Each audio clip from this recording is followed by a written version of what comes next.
Pode ser o Grupo Corpo ou a Companhia de Dança do Pantanal, Museu de Arte Moderna de São Paulo ou Arte em Cores, Filarmônica de Minas Gerais ou Programa Vale Música. Onde tem cultura, a Vale está. Dos projetos que todo mundo já conhece, até aqueles projetos que todo mundo precisa conhecer. É valorizando essa cultura que crescemos e evoluímos juntos. Com o apoio do Instituto Cultural Vale, a arte popular é destaque no Maranhão. E o nosso papel é fazer com que elas sejam conhecidas, valorizadas. Vale, transformar a mineração hoje é transformar o amanhã de todos.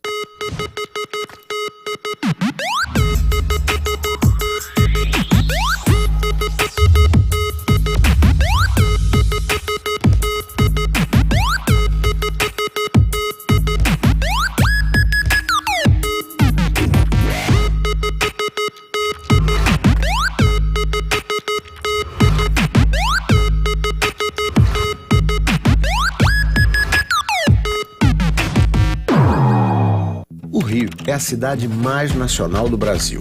É por isso que as Olimpíadas foram no Rio e a final do Mundial também. O Maracanã é nacional. A Sapucaí é nacional. O Rock in Rio é no Rio, mas é nacional. A TV Globo nasceu no Rio, mas virou nacional. É natural que o jornal O Globo seja um jornal nacional, porque ele é a cara de um país cuja cara é a do Cristo Redentor. O Globo, um jornal nacional.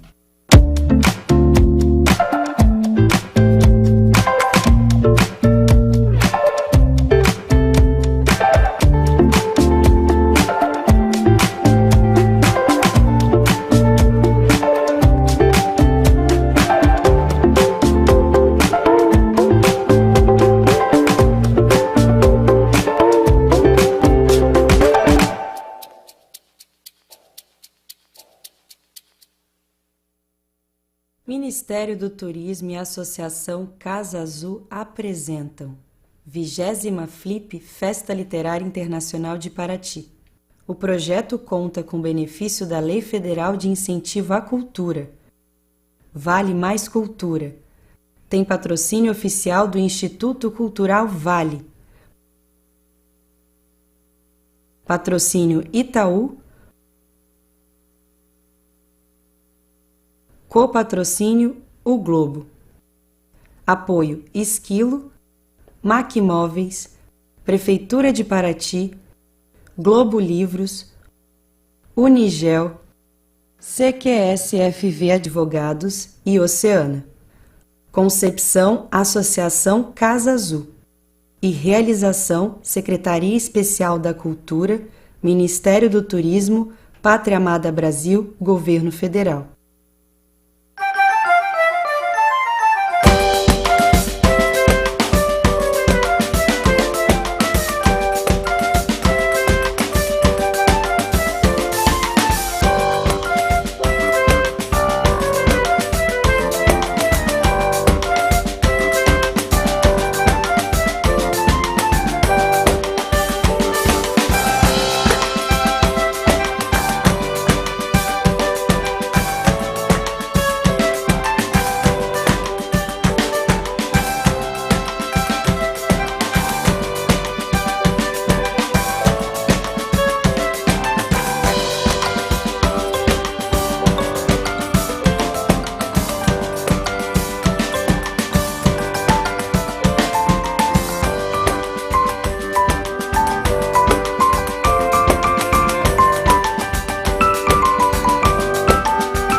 E a Flip, para mim, ela foi um ambiente ao longo dos anos extremamente rico, né?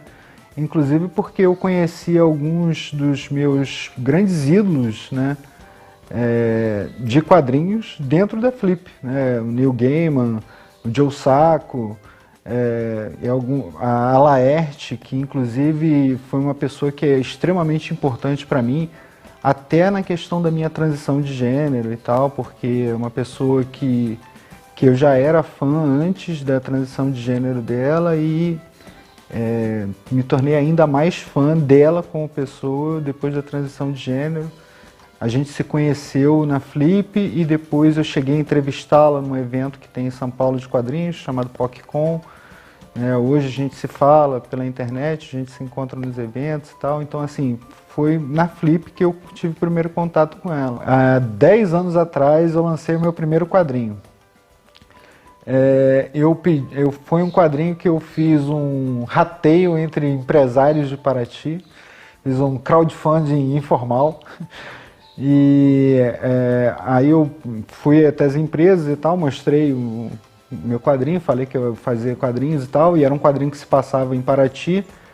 E aí eu falei, olha, esse quadrinho eu vou vender em feiras pelo país inteiro e tal, então você patrocinar, as pessoas vão conhecer o seu estabelecimento e etc. E aí consegui juntar 10 patrocinadores para fazer a primeira edição, e aí eu escolhi lançar durante a Flip porque, era um momento que tinha muita gente na cidade que estava curtindo, que curte literatura, que curte quadrinhos, então foi um espaço que eu achei legal de lançar e foi super importante. Foi um sucesso, foi maravilhoso, palestrinha foi ótima, vendi pra caramba depois na cachaçaria e foi um pontapé inicial para eu começar ali uma carreira de quadrinista que hoje está completando 10 anos. Flip 20 anos. Vidas que transformam lugares, que transformam pessoas. Escreva conosco essa história. Faça parte da rede amiga da Flip para continuarmos transformando juntos os próximos 20 anos. Acesse flip.org.br e faça sua doação.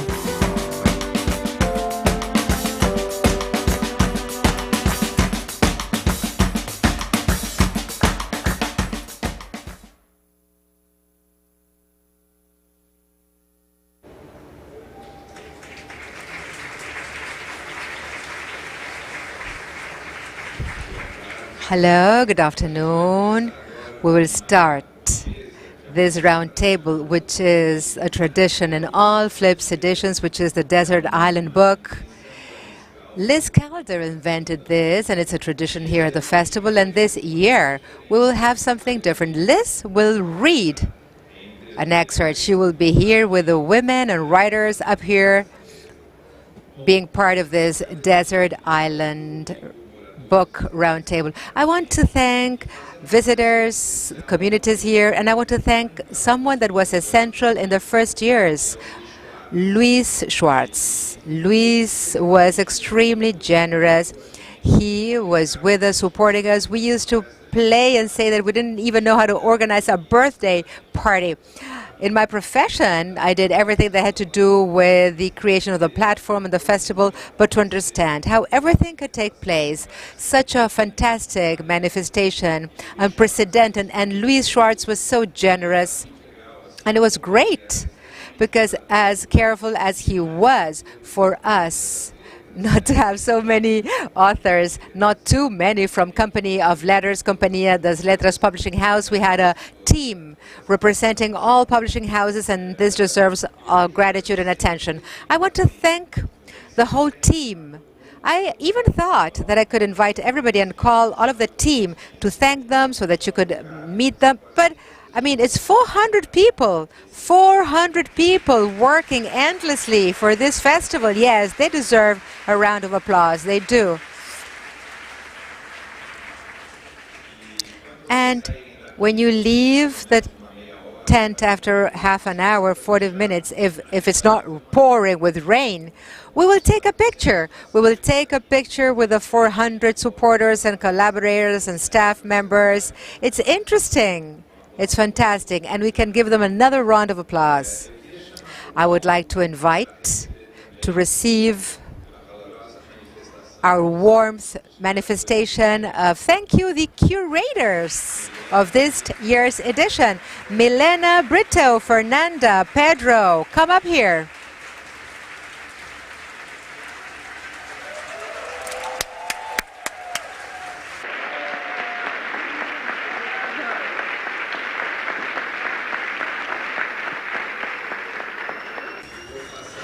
And I will give Fernanda the mic, and she will be the moderator of this last round table. Thank you.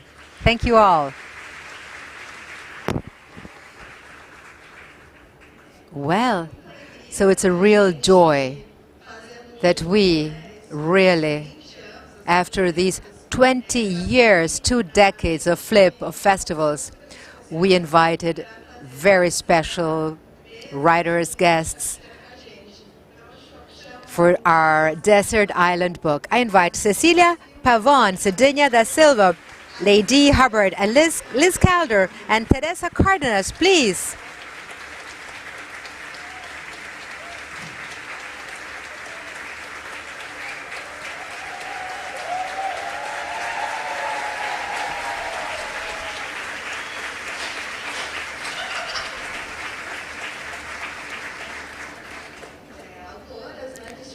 Writers that have been here throughout our program, and Liz, her special story, reminded here by Pauline Melvin. She is one of the founders of this festival, and I want to leave the protocol aside and say once again, thank you, Liz, with a round of applause. Thank you very, very much.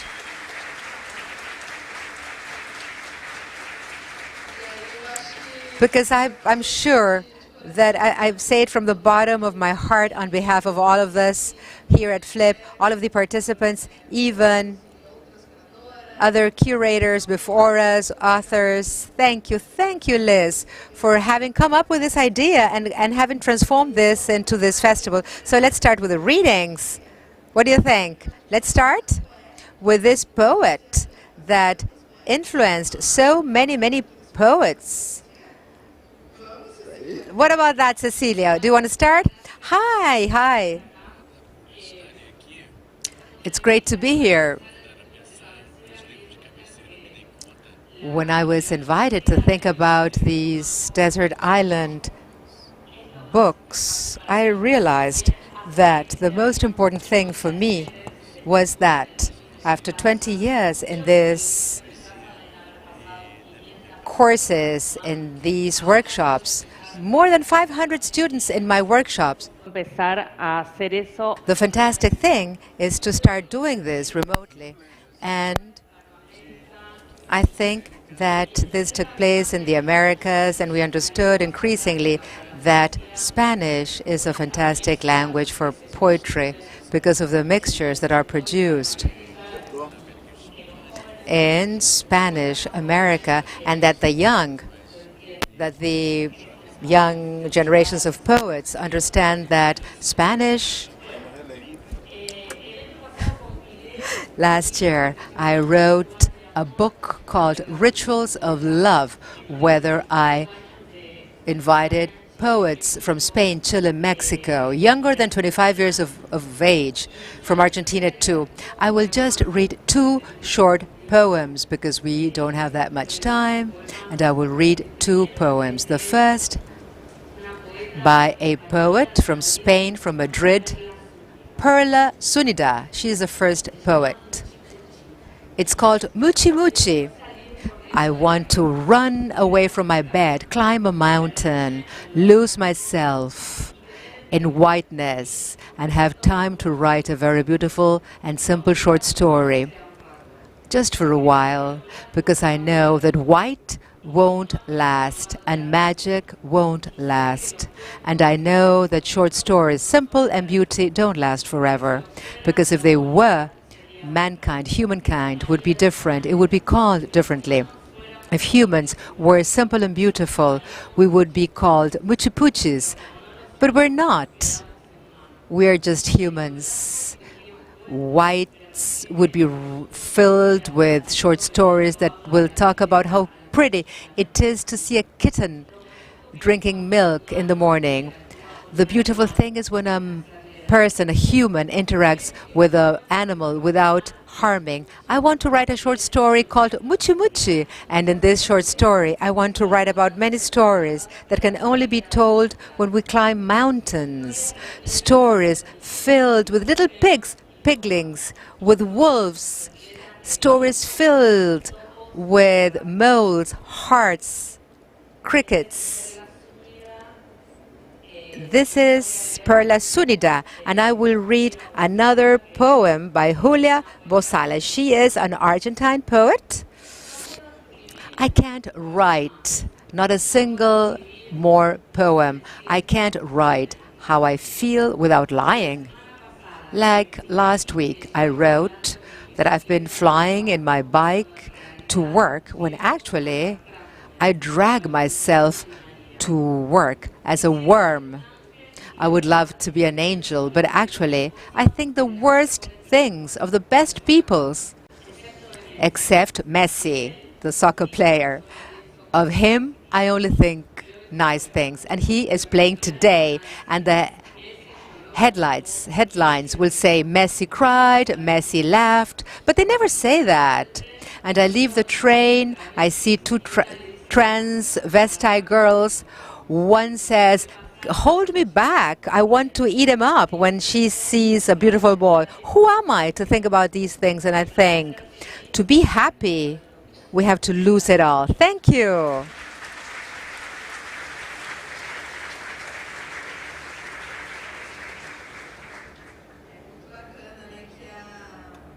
It's great that Cecilia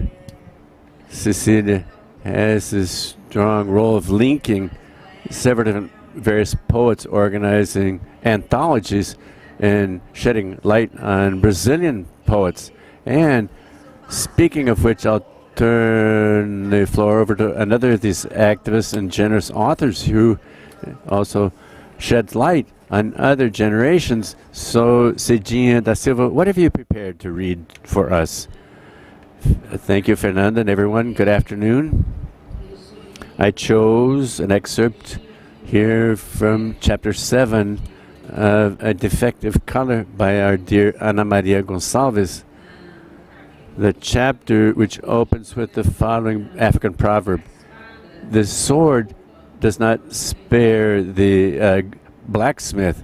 Nevertheless, in this book, everything is very magic and full of meanings. And Ana Maria Gonçalves, especially Ana Maria Gonçalves, I think represents for us black writers in Brazil. I always think of Ana Maria Gonçalves as someone who bears a great mirror, and she sees herself in the mirror, and she shows us the strong, beautiful image that it's possible for us to have. And then she takes this mirror and turns it around towards us, facing us, and we see ourselves, we see our image and see what we are. And we can see Anna holding the mirror, and I think of what we can be. And so it's always very an experience of great joy for me, our contact with her monumental book, A Defective Color.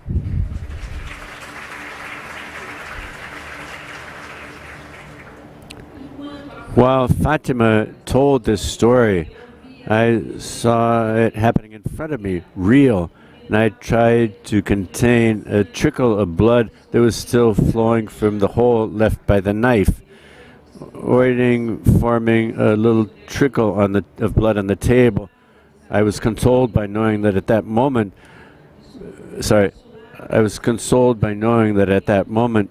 Banjoko was coming back together to my mother and grandmother, who would take very good care of him, that he could still play with Kukumo and Taiwo.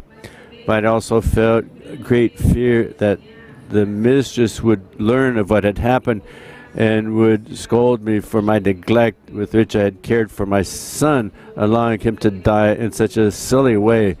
Exactly him, precisely him, to whom she intended to give a future. It was one of the many scenes of him with her that I remembered while the night came and people began to leave me alone in the room. only appearing once in a while to know whether I needed something.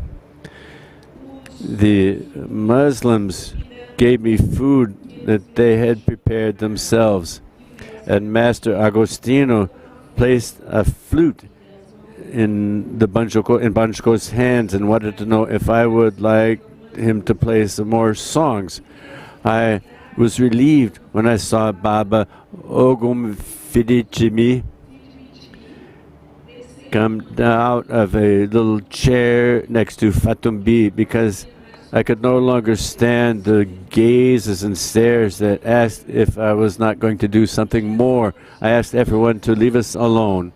And Baba Ogum Fidechimi sang a verse for his son, or rather for Oshas, and then he prayed some orikis. He said that the death was not reason for sadness, but this was difficult to avoid when the dead boy was so young. When people die old, and especially if they leave children, the journey to Orung is reason for rejoicing, but when they die young, everyone becomes sad because they're left with the feeling that they did not have time to fulfill the mission that they had received. Thank you very much.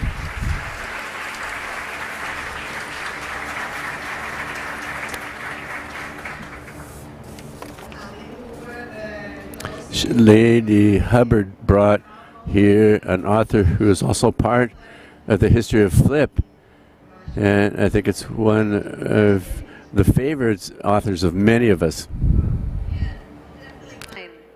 So this is, I was going to read from Song of Solomon by Toni Morrison, and this is the first book by her that I ever read, and it is literally the reason I started writing fiction. I had never read anything like it, which might speak more to how I had been educated up to that point, but it really was just so striking to me on so many different levels. I know it's a very well-known book, but thematically, she has said that the book is it's kind of a reflection, or it evolved out of thinking about the prevalence of the legend that there were slaves who could escape by flying back to Africa. And she wanted to talk about what it would mean for a contemporary African-American man to learn to fly. And that is such a profound question. I think it's because it has to do not just with escapism, but the idea of freedom, and just sort of thinking that from many different levels. I was really struck by that, and that's still something. The book it was written a long time ago, but it is definitely a thing that I think it comes up in certainly African American discourse about the future. Still, it's like what people are talking about. And also ways to react to a tendency towards nihilism, right? So to avoid nihilism and to what it means to be free.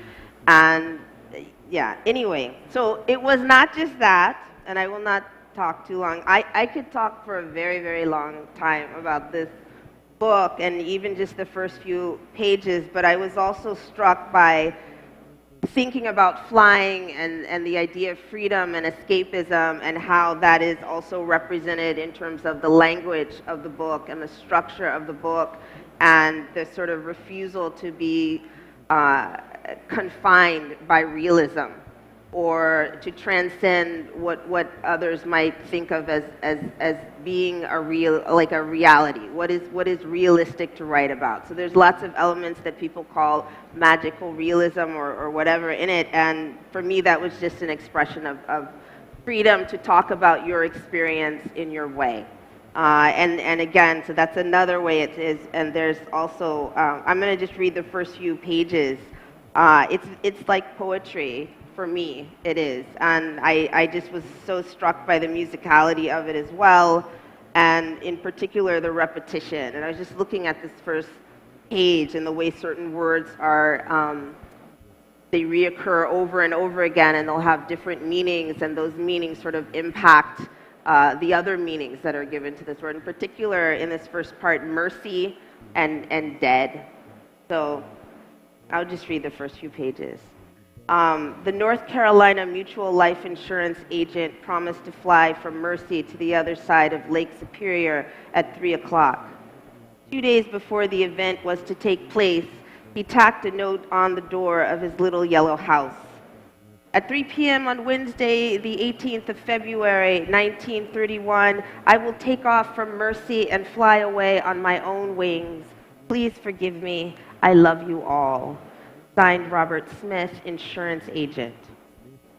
Mr. Smith didn't draw as big a crowd as Lindbergh had 4 years earlier. Not more than 40 or 50 people showed up, because it was already 11 o'clock in the morning on the very Wednesday he had chosen for his flight before anyone read the note. At that time of day, during the middle of the week, word-of-mouth news just lumbered along. Children were in school, men were at work, and most of the women were fastening their corsets and getting ready to see what tails or entrails the butcher might be giving away. Only the unemployed, the self-employed, and the very young were available, deliberately available because they'd heard about it, or accidentally available because they happened to be walking at that exact moment in the shore end of Not Doctor Street, a name the post office did not recognize. Town maps registered the street as Mains Avenue, but the only colored doctor in the city had lived and died on that street. And when he moved there in 1896, his patients took to calling the street, which none of them lived in or near, Doctor Street. Later, when other Negroes moved there, and when the Postal Service became a popular means of transferring messages among them, envelopes from Louisiana, Virginia, Alabama, and Georgia began to arrive, addressed to people at house numbers on Doctor Street. The post office workers returned these envelopes or passed them on to the dead letter office. Then, in 1918, when colored men were being drafted, a few gave their address at the recruitment office as Doctor Street. In that way, the name acquired a quasi-official status, but not for long. Some of the city legislators whose concern for appropriate names and the maintenance of the city's landmarks were the principal part, whose concern for appropriate names and the maintenance of the city's landmarks was a principal part of their political life, saw to it that Doctor Street was never used in any official capacity. And since they knew that only Southside residents kept it up, they had notices posted in the stores, barbershops, and restaurants in that part of the city saying that the avenue running northerly and southerly from Shore Road fronting the lake to the junction of Route 6 and 2 leading to Pennsylvania, and also running parallel to and between Rutherford Avenue and Broadway, had always been and would always be known as Mains Avenue and not Doctor Street. It was genuinely clarifying public notice because it gave Southside's residents a way to keep their memories alive and pleased city legislators as well. They called it not Doctor Street and were inclined to call the charity hospital at the northern end No Mercy Hospital, since it was 1931, on the day following Mr. Smith's leap from its cupola, before the first colored expectant mother was allowed to give birth inside its wards and not on its steps. The reasons for the hospital's generosity to that particular woman was not the fact that she was the child of this Negro doctor, for during his entire professional life he had never been granted hospital privileges, and only 2 of his patients were ever admitted to Mercy, both white. Besides, the doctor had been dead a long time by 1931. It must have been Mr. Smith's leap from the roof over their heads that made them admit her. In any case, whether or not the little insurance agent's conviction that he could fly contributed to the place of her delivery, it certainly contributed to its time. So I'll stop there. So I love her.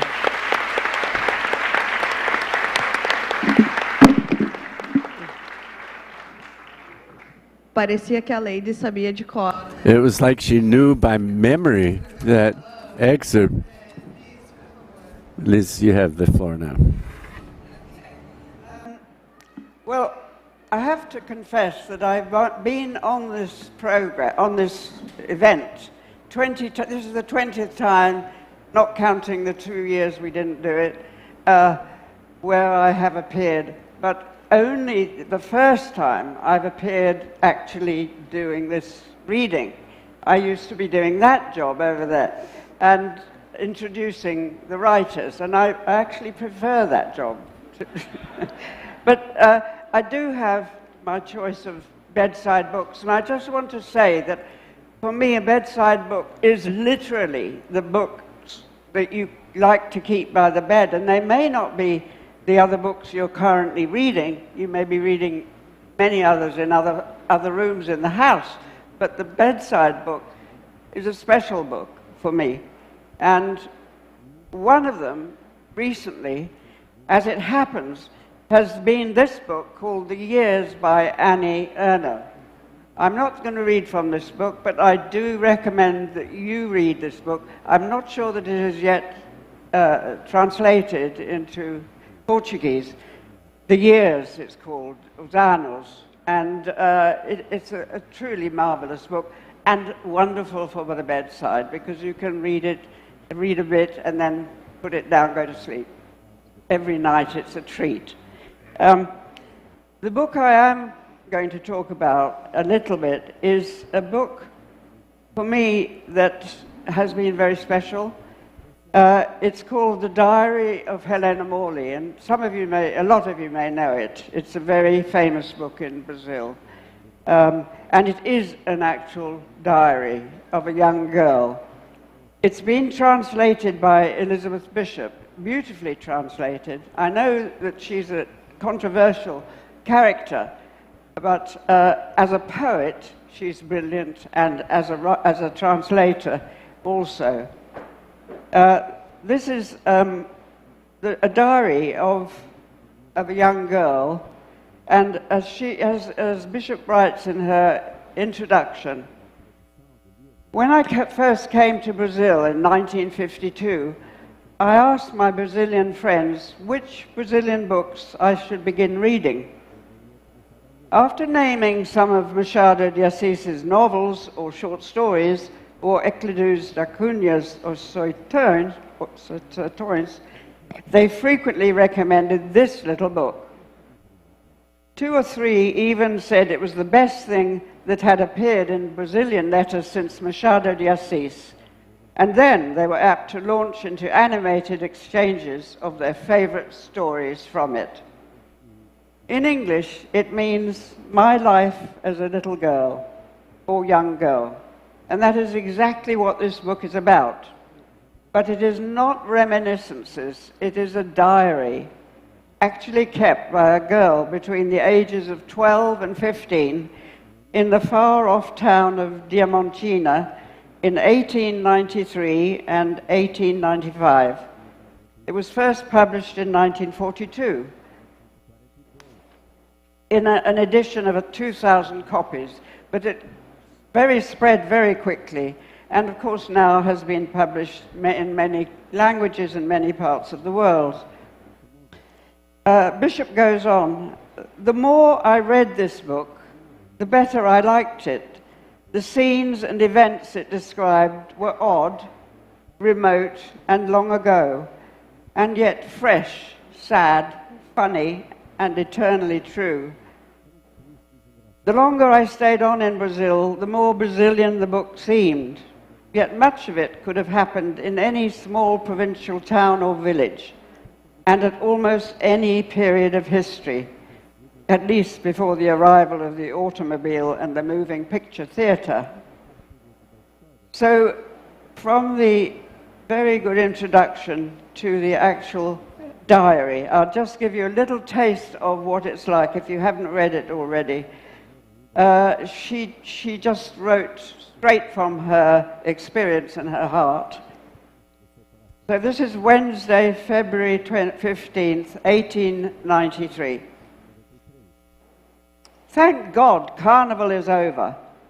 I can't say that it was very pleasant, because Grandma beat me, something she never does. It's my fate that everyone who loves me makes my life miserable. the only people who have any authority over my cousins are their fathers. Oh, if only it was like that with me. My father is the person who annoys me least of all. If it hadn't been for Grandma's and Auntie Madge's interfering, I'd have gone to the masquerade ball at the theatre. Since the age of 7, I've dreamed of going to the ball, of being 12, so that I could go to the ball. And now I'm almost 13, and I'm beaten for not going. Aunt Paquetta was the one who made me want to go to the ball, telling me about what they used to do in her day. A friend of hers put on a masquerade costume, disguised her voice, and flirted with her father all evening until he fell madly in love with her, and the next day, instead of coming into lunch, he kept walking around the garden with his head hanging down, thinking of the masked woman. So that is Helena's little extract, and that's her voice. And the diary is a joy. Put it by your bedside, and you'll continue to read it night after night. Thank you.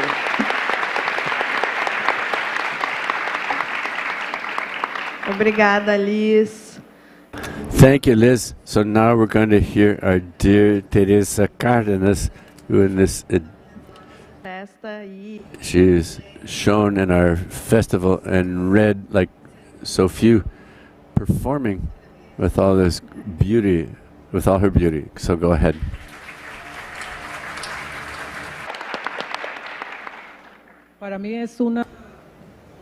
For me, it is an honor from wherever it is to invoke Deolinda Herrera.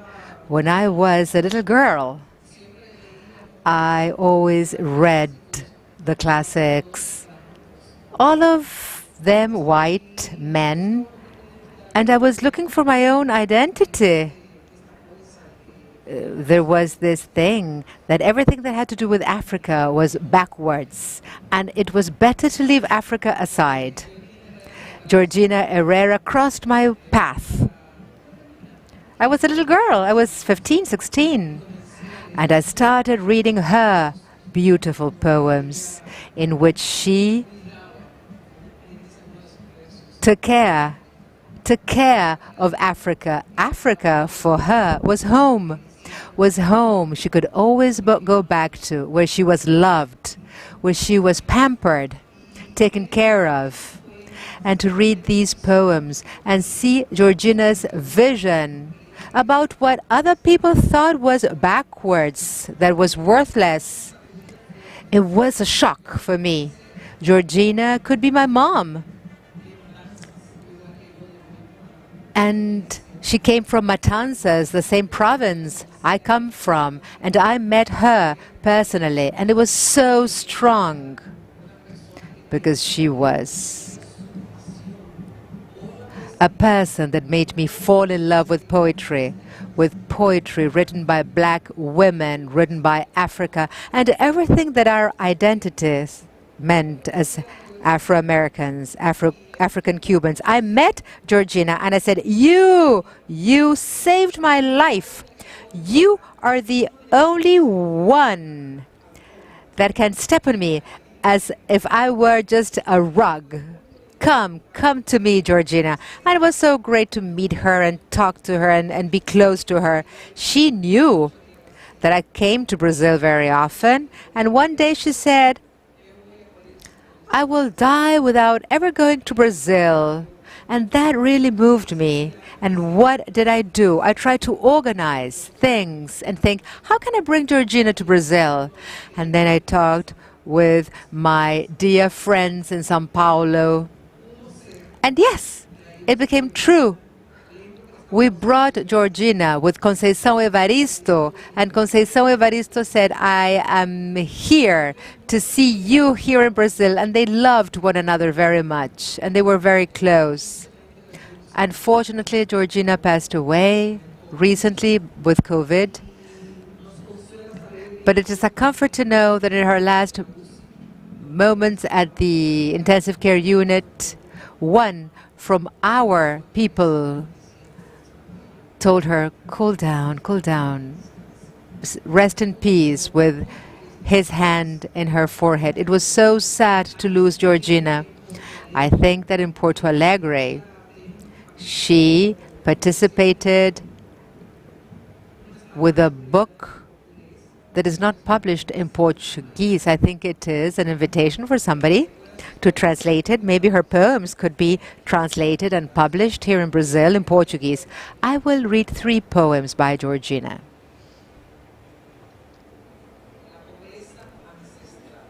Ancestral poverty. Poor, poor we were at home, so poor that we had never money for pictures. The faces of our families were remembered by conversations.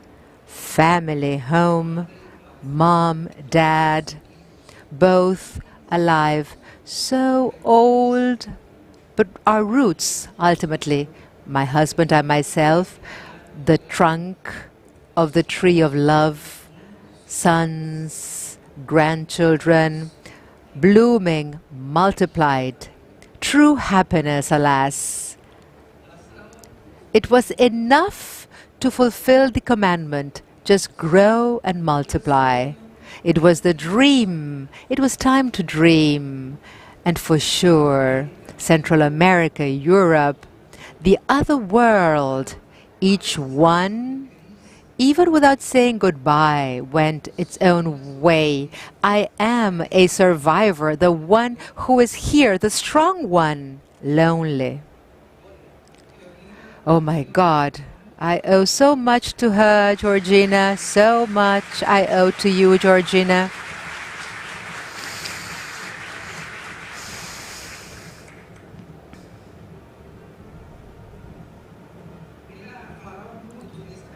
She used to talk so much about this poem because she talked about continuity. Our elders, our foremothers, the ones that came before us, thought that Africa was of the past, that we shouldn't talk about that. And this broke this type of relationship or continuity. Oriki for the old mothers in the wakes, or when sleep is a cover that covers your eyes, they were just like fabulous opened books with golden pages. These old black women, beaks of mysterious birds, telling us charms, stories of what they had heard before. Without knowing it, we owned all of the hidden truth.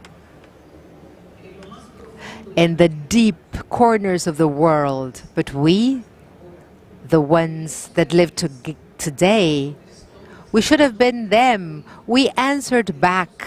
We didn't know how to listen. We took courses on philosophy. We didn't believe. We were born too close to another century. We only learned to ask about everything. And then, in the end, we have no answers. Now, in the kitchen, in the courtyard, anywhere, somebody, I'm sure, is waiting that we tell them what we should have learned. But we keep quiet. In silence, we look like mute, sad parrots. We didn't know how to empower the magic of telling. We simply didn't know because our eyes were shut, stubbornly deaf in face of the grace of hearing.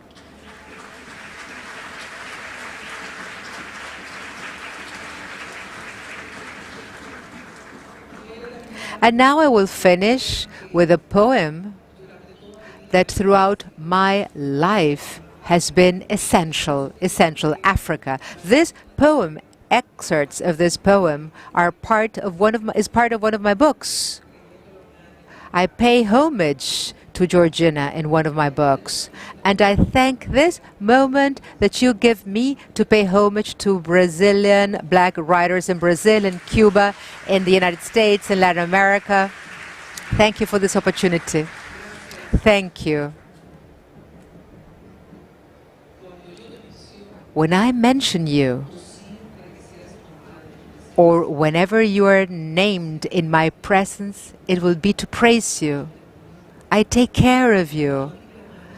By your side, I am covered by the shade of the tallest tree. I think about the waters of your rivers, and my eyes are washed.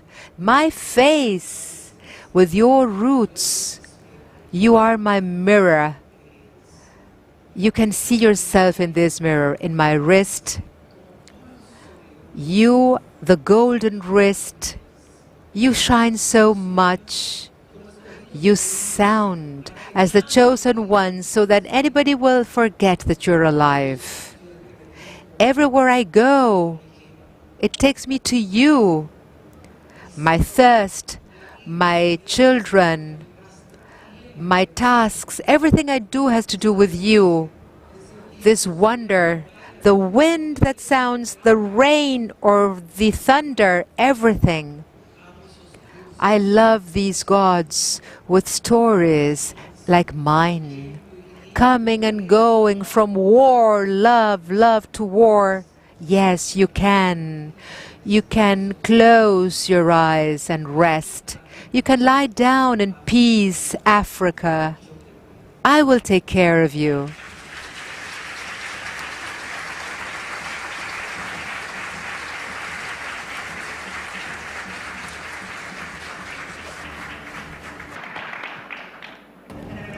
I want to thank, from the bottom of my heart, Cecilia Pavón, Cidinha da Silva, Ladee Hubbard, Liz Calder, Teresa, Cárdenas. Thank you so much for sharing with us these wonderful Desert Island and Nightstand books. Thank you very much, and a huge round of applause, and take advantage of the rest of this beautiful Sunday all together. So thank you very much.